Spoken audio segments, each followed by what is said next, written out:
Hello, third grade readers. Today I'm going to read a story to you called Sophie's Masterpiece. This is written by Elaine Spinelli and illustrated by Jane Dreyer. Suppose you were kind to someone, but they were not kind to you. Would you keep trying? Even if the other person was mean? What is the right thing to do? Today we will read about a character who was kind and helpful, even when people around her did not appreciate her. Sophie was no ordinary house spider. Sophie was an artist. She spun webs more wondrous than anyone had ever seen. Her playmates called her incredible. Her mama was proud. Someday, they said, she was going to spin a masterpiece. When Sophie arrived at the age when a young spider must strike out on their own, she moved to Beekman's boarding house. A boarding house is a home where people rent the bedrooms. Sometimes they share the kitchen and the bathroom space. The first thing she did was look around. She saw dull green walls, faded rugs, and old window shades. The place cried out for her talents. Sophie set to work. Her first project was to weave a web of curtains for Beekman's front parlor.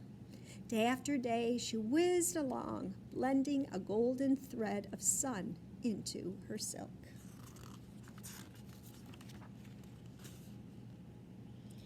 Then, one day, the landlady noticed her and screamed, "I'll have no spiders in my parlor!" She swatted at Sophie with a dust rag.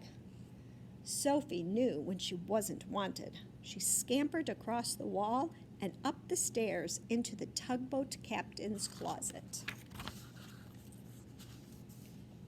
When she finally settled down, she looked around and saw nothing but gray. Gray shirts, gray pants, gray sweaters. The captain needs a new suit, Sophie decided. Something bright, blue, like sky. She began to spin patiently, a sleeve, a collar.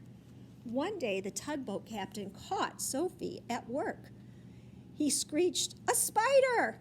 Then he climbed onto the windowsill and out to the roof.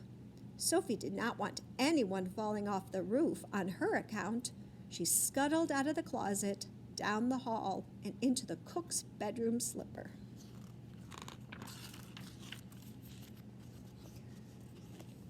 Cook's bedroom slippers were patched and dirty. "I'll spin Cook a new pair," Sophie thought, "after I rest a bit." No sooner had Sophie snuggled into the toe than she was being flung to the floor. Was it an earthquake? No, it was Cook, who had shaken Sophie out. "Yuck," scowled Cook. "Look at that ugly, disgusting spider." Sophie's feelings were hurt. With great dignity, she journeyed across the rug and under Cook's door. She made the long, long climb up the steep stairs to the third floor, where a woman lived. Wearily, Sophie slipped into the young woman's knitting basket and fell asleep.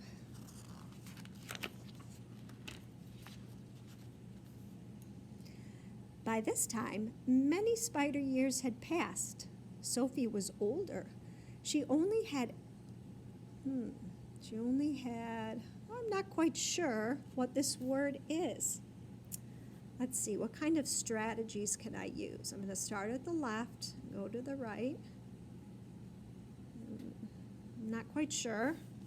I'll look at the picture to see if that helps me. Let's see, I'm going to look for word parts. I think that here's a syllable, E-N, N, there's another syllable, and G-I-Y, so it's either going to be J or G. Energy? No, energy, that sounds right. I'm going to go back to the beginning of the sentence. She only had energy to spin a few small things for herself. a tiny rose-patterned case for her pillow, 8 colorful socks to keep her legs warm. But mostly, she slept. Then one day, the young woman discovered Sophie. Oh no, thought Sophie, close to tears. She knew she did not have the strength for any more journeys. But the young woman did not swat at Sophie with a dust rag. She did not climb onto the roof. She did not say that Sophie was ugly. She simply smiled. I wonder why this young woman has a different reaction to Sophie than the other characters in the story.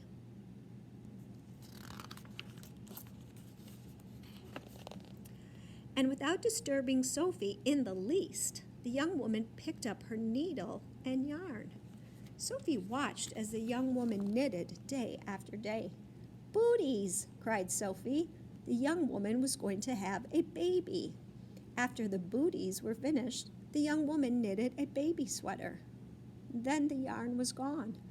The young woman did not have enough money to buy yarn for a baby blanket. "Never mind," the landlady told her. "There's an old brown quilt in the hall closet. Your baby can use that." Sophie had seen that quilt. It was scratchy and drab, not fit for a baby. Sophie knew the answer. She would have to spin a blanket herself. In her younger days, this would not have been a problem. But Sophie had grown frail and weak. The baby was due any day. Could Sophie complete the blanket in time? She climbed out of the yarn basket.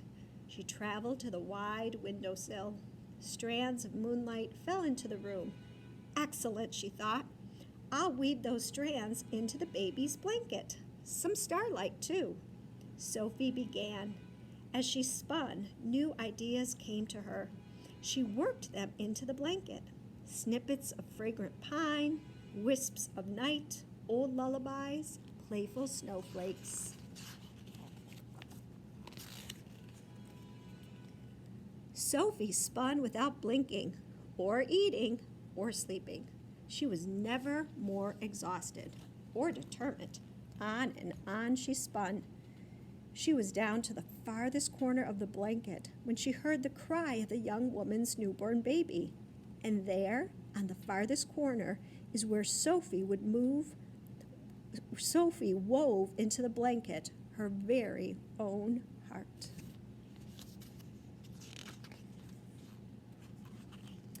That night, as the young woman was about to cover her infant with the landlady's quilt, something on the windowsill caught her eye. It was a blanket, so soft, so beautiful, as to be fit for a prince. The young woman knew this was no ordinary blanket. She placed it with love and wonderment around her sleeping baby, and went to sleep herself with her hand upon the little spider's last spinning. Sophie's masterpiece. The end. So, I wonder if you were able to figure out why the young woman reacted differently to Sophie than the other people in the boarding house. What message do you think the author wanted to share with you, the reader, in this story? How do you think this message relates to your life? I hope you enjoyed listening. Have a good rest of the day.